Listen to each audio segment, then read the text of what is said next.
mitos dari Ratu Adil itu nggak pernah mati di Indonesia. Orang Indonesia tuh selalu obsesi dengan pemikiran the chosen one. Itu datang dari sebuah masyarakat yang tidak mempunyai kendali atas diri mereka sendiri. Masyarakat yang lemah. Karena apa? Mereka bergantung terhadap suatu karakter yang menurut mereka memiliki ketangguhan, kepintaran, dan kapasitas untuk bisa melakukan perubahan. Tapi dia manusia. Lo juga manusia. Kalau tidak mampu melakukan hal yang sama. Di Indonesia justru yang gue lihat adalah ketika lo kritis dikit terhadap pemerintah, dipuja-puja. Wow, disembah-sembah. Tapi ya, ngomong tentang pengkultusan atau mungkin akhirnya mengidolakan seseorang sampai terlalu berlebihan dan berharap orang-orang itu bisa mengubah hidup mereka, menolong mereka, menyelamatkan mereka. Tapi mungkin gini, gue bisa kasih konteks ya. Dulu ketika gue masih involved banget ngurusin kalau ada orang-orang yang kena kasus atau mungkin punya masalah dengan perusahaan-perusahaan startup yang semena-mena terhadap mereka, posisi mereka adalah karyawan kan. Gue banyak bantu dengan cara gue. Tapi akhirnya gue ada di titik di mana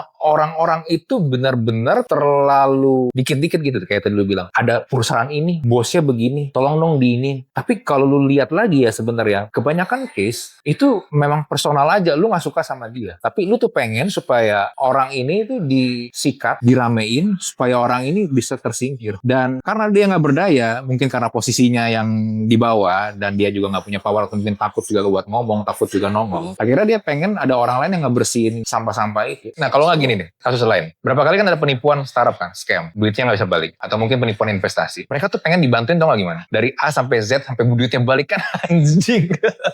Gue dapet apaan juga kagak ada, tapi suruh gue bantuin dari A sampai Z. Nggak bisa. Tapi kan lu yang dengan sadar masukin duit lu ke situ, lu akhirnya ketipu, atau mungkin bisa jadi lu tahu itu sebenarnya scam atau ponzi, tapi karena lu masih menikmati duitnya, lu fine-fine aja.